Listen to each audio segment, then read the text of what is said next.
നമ്മൾ ഈ മന്ത്രങ്ങൾ എന്ന് പറഞ്ഞാൽ ശരിക്കുള്ള വാച്യാർത്ഥം എന്ന് പറഞ്ഞാൽ മന്ത്രിക്കുക എന്നാണ് പതുക്കെ പറയുന്നത് എന്നുള്ളതാണ്. നമ്മുടെ ശ്വാസം നിയന്ത്രിച്ചിട്ട് അതിനനുസരിച്ചിട്ട് നമ്മൾ മന്ത്രങ്ങൾ ജപിക്കുകയാണെങ്കിൽ അത് നമുക്ക് നമ്മളെ തലച്ചോറിനെ ഉത്തേജിപ്പിക്കുമെന്നും അത് കാരണം പല സിദ്ധികളും ഉണ്ടാകുമെന്നൊക്കെയുള്ള വിശ്വാസവും കാര്യങ്ങളുണ്ട്.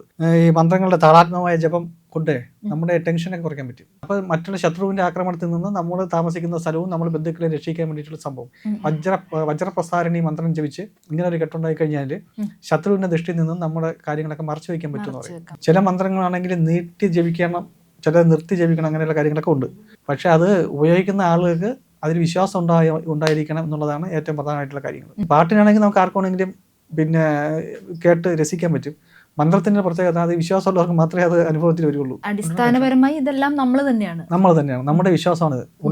ഇതൊക്കെ ഉണ്ട്, സത്യമാണെന്ന് വിചാരിക്കുന്നതും ഇതൊക്കെ മിഥ്യയാണെന്ന് വിചാരിക്കുന്നതും ഒക്കെ വിശ്വാസത്തിന്റെ അടിസ്ഥാനത്തിലാണ്. നക്ഷത്രങ്ങളുടെ ഭാഷയും ഗ്രഹങ്ങളുടെ സന്ദേശങ്ങളും ജീവിതത്തിന്റെ വഴികളിൽ വെളിച്ചം നൽകുന്ന പുണ്യം ബൈ ഇന്ത്യ ലൈവിന്റെ ഈ ആത്മീയ ജ്യോതിഷയാത്രയിലേക്ക് സ്വാഗതം. ഇന്ന് നമ്മളോടൊപ്പം സാഹിത്യകാരനും ജ്യോതിഷനുമായ ശ്രീ ഉണ്ണികൃഷ്ണൻ കുണ്ടയത്താണ് ഉള്ളത്. സർ നമസ്കാരം. നമസ്കാരം. അങ്ങ് മാന്ത്രിക നോവലുകളൊക്കെ എഴുതുന്ന ആളാണ്. ശരിക്കും മന്ത്രങ്ങൾ അത് നമുക്ക് ജപിക്കാൻ പറ്റുന്ന മന്ത്രങ്ങളും ഇപ്പോഴും പുറം ലോകത്തിന് അറിയാൻ പാടില്ലാത്ത അല്ലെങ്കിൽ ഗുരുക്കന്മാർക്ക് മാത്രം അറിയാവുന്ന മന്ത്രങ്ങളും ഉണ്ട്. അതൊക്കെ ഭയങ്കര ഫലസിദ്ധിയുള്ള മന്ത്രങ്ങളുമാണ്. അതിനെപ്പറ്റി ഒന്ന് പറയാമോ? നമ്മൾ ഈ മന്ത്രങ്ങൾ എന്ന് പറഞ്ഞാൽ ശരിക്കുള്ള വാച്യാർത്ഥം എന്ന് പറഞ്ഞാൽ മന്ത്രിക്കുക എന്നാണ് പതുക്കെ പറയുന്നത് എന്നുള്ളതാണ്. ഈ മന്ത്രങ്ങൾ ശരിക്കും നമുക്ക് അതിൻ്റെ ചിട്ടയായ രീതിയിൽ ജപിച്ചു കഴിഞ്ഞാൽ നമുക്ക് നമ്മുടെ നാഡീവ്യൂഹത്തിനൊക്കെ നമുക്ക് ഉത്തേജിപ്പിക്കാനും അതനുസരിച്ച് പിന്നെ പല നേട്ടങ്ങൾ ഉണ്ടാകുമെന്നൊക്കെ പറയുന്നുണ്ട്. ഈ സുഷുപ്തിനെയൊക്കെ ഉത്തേജിപ്പിക്കാൻ വേണ്ടിയിട്ട് ധ്യാനത്തിൻ്റെ കൂട്ടത്തിൽ മന്ത്രങ്ങളും കാര്യങ്ങളൊക്കെ ഉപയോഗിക്കാറുണ്ട്. നമ്മുടെ ശ്വാസം നിയന്ത്രിച്ചിട്ട് അതിനനുസരിച്ചിട്ട് നമ്മൾ മന്ത്രങ്ങൾ ജപിക്കുകയാണെങ്കിൽ അത് നമുക്ക് നമ്മളെ തലച്ചോറിനെ ഉത്തേജിപ്പിക്കുമെന്നും അത് കാരണം പല സിദ്ധികളും ഉണ്ടാകുമെന്നൊക്കെയുള്ള വിശ്വാസവും കാര്യങ്ങളുണ്ട്. മന്ത്രങ്ങൾ ശരിക്കും പറഞ്ഞു കഴിഞ്ഞാൽ ഇത് ഒരു ദേവതയുടെ പിന്നെ അക്ഷരങ്ങളുള്ള രൂപമാണ് മന്ത്രം എന്ന് പറയുന്നത്. അതായത് നമ്മളൊരു ദേവതയെ സങ്കല്പിച്ചിട്ട് ആ ദേവതയുടെ മൂലമന്ത്രം നമ്മൾ ആ ദേവത ധ്യാന ശ്ലോകത്തിൽ വിചാരിച്ചിരിക്കുന്നത് പോലെ മനസ്സിൽ കരുതി നമ്മൾ ജപിച്ചു കഴിഞ്ഞാൽ ആ ദേവതയുടെ അനുഗ്രഹം നമുക്ക് ഉണ്ടാകും എന്നുള്ള വിശ്വാസമാണ് ഈ മന്ത്രം പ്രയോഗിക്കുന്നതിനോട് ഉള്ള ഒരു പ്രധാനപ്പെട്ട കാരണം. അതുപോലെ തന്നെ ഇതൊരു വൈബ്രേഷൻസിന്റെ ഇതുണ്ടാവുമല്ലോ. ഇത് മന്ത്രത്തിന്റെ ഇതൊക്കെ ശാസ്ത്രീയമായി തെളിയിച്ചിട്ടുണ്ടോ? മന്ത്രത്തിന്റെ എന്ന് വെച്ച് കഴിഞ്ഞാൽ നമ്മൾ ഈ മന്ത്രങ്ങളുടെ താളാത്മകമായ ജപം കൊണ്ട് നമ്മുടെ ടെൻഷനൊക്കെ കുറയ്ക്കാൻ പറ്റും.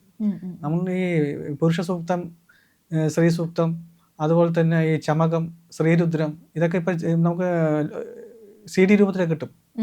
അതൊക്കെ ആയിട്ട് താളം അനുസരിച്ച് നമ്മൾ കുറച്ചു നേരം ശ്രദ്ധിച്ച് കേൾക്കുകയാണെങ്കിൽ നമുക്ക് എത്ര ടെൻഷനുള്ള മനസ്സാണെങ്കിലും നമുക്ക് ഒന്ന് ക്രമപ്പെട്ട് വരും, ടെൻഷനൊക്കെ മാറും. അങ്ങനെയുള്ള ശക്തിയൊക്കെ ഉള്ളത് തന്നെയാണ് മന്ത്രം. പിന്നെ ആവർത്തിച്ച് ചെയ്യുന്ന കാര്യങ്ങൾക്കെല്ലാം നമുക്ക് ഫലസിദ്ധി കൂടുതലാണ്. അപ്പോൾ ഒരു മന്ത്രത്തിന് നമ്മൾ അതിൻ്റെ താളത്തിൽ അതിൻ്റെ ക്രമത്തിൽ ആവർത്തിച്ച് ചെയ്യുകയാണെങ്കിൽ ആവർത്തിച്ച് നമ്മൾ ഉച്ചരിക്കുമ്പോഴത്തേക്കും അതിനൊരു പ്രത്യേക ഒരു ശക്തി ഉണ്ടാകും എന്ന് പറയുന്നു.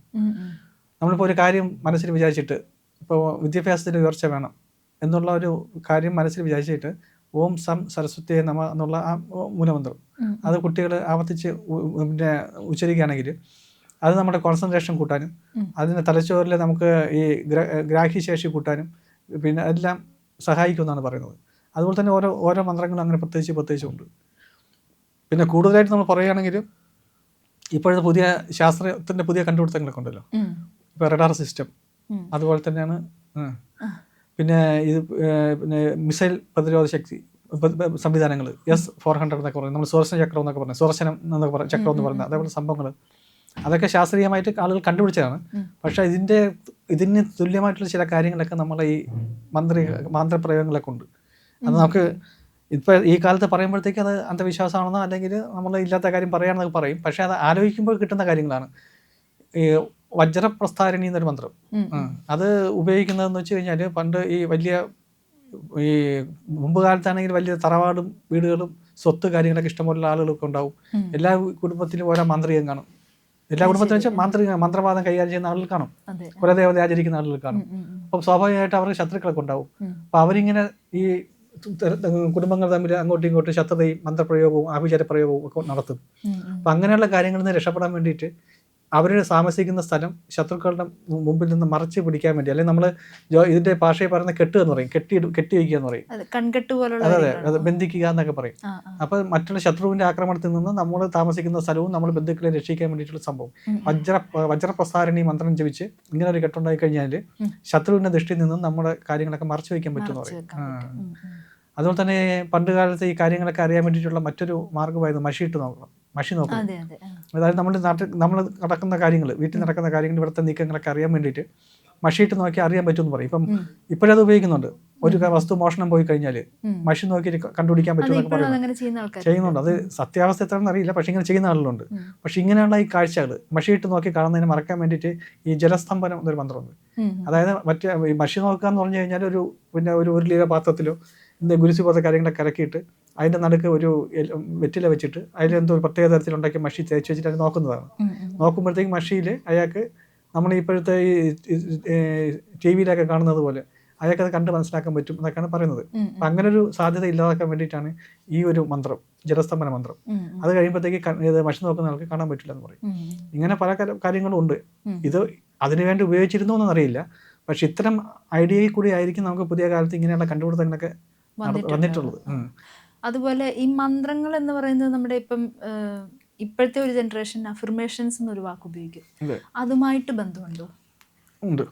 അതായത് നമുക്ക് ഈ മന്ത്രം എന്ന് പറയുമ്പോഴത്തേക്ക് അത് ഓരോ മന്ത്രത്തിനും ഓരോ രീതിയിലുള്ള ഒരു ശബ്ദ നിയന്ത്രണ സംവിധാനമാണ്, ശബ്ദ നിയന്ത്രണം. അത് ഓരോ മന്ത്രങ്ങൾ ഇത്ര മാത്രമേ എന്ന് പറയും, അളവിന് മാത്രമേ ഇത്ര മാത്രം ജപിക്കണം എന്നൊക്കെ പറയും.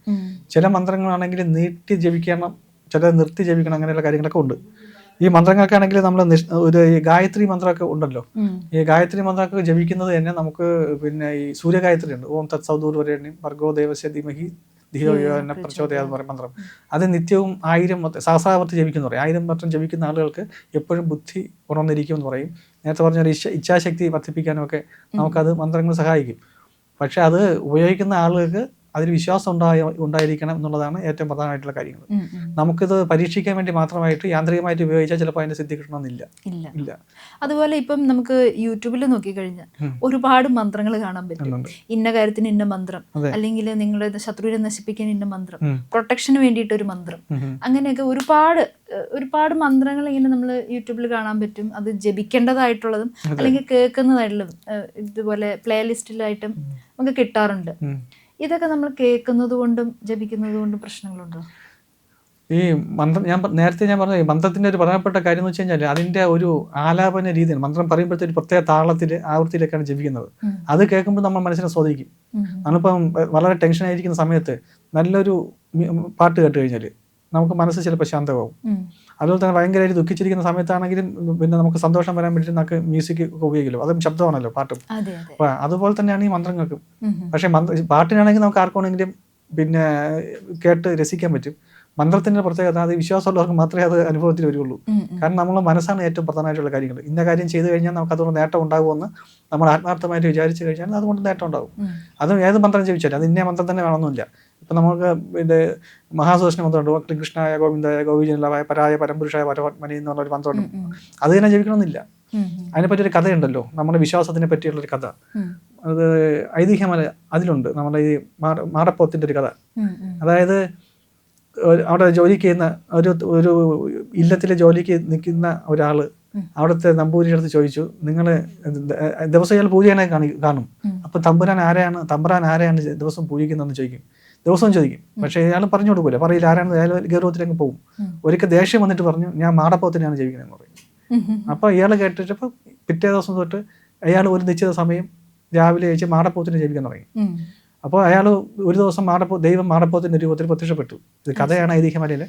അത് വന്നിട്ട് തമ്പുരാനെ കാണാനായിട്ട് വന്നു. തമ്പുരാൻ വന്നത് സത്യമാണ്, നന്ദി പറയാൻ വേണ്ടി വന്നതാണ്. മാടപ്പോത്തിനെ പോലെയാണ് ദൈവം എന്ന് വെച്ചിട്ട് മാടപ്പോത്തിനെ ചോദിച്ച് ദൈവം പ്രത്യക്ഷപ്പെട്ടല്ലോ കാണിക്കാൻ വേണ്ടി വന്നതാണ്. അപ്പം ഇയാൾ വന്നിട്ട് പറയും, എൻ്റെ കൂടെ മാടപ്പോത്ത് വന്നിട്ടുണ്ടെന്ന് പറയും.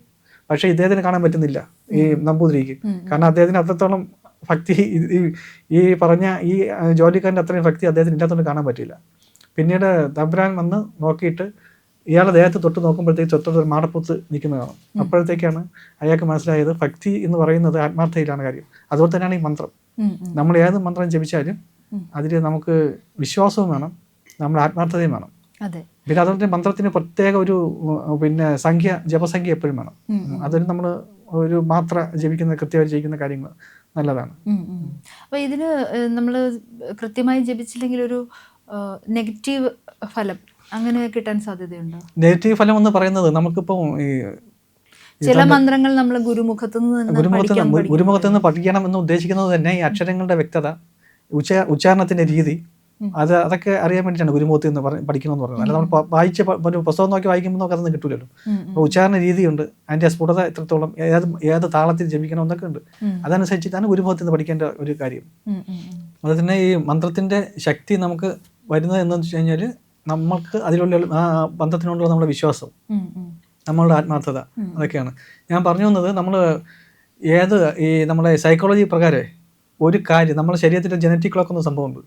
നമ്മളൊരു കാര്യം തുടർച്ചയായിട്ട് ഒരു നിശ്ചിത സമയത്ത് അത് ചെയ്തുകൊണ്ടിരിക്കുകയാണെങ്കിൽ എല്ലാ ദിവസവും നമുക്ക് ചെയ്യാൻ തോന്നും.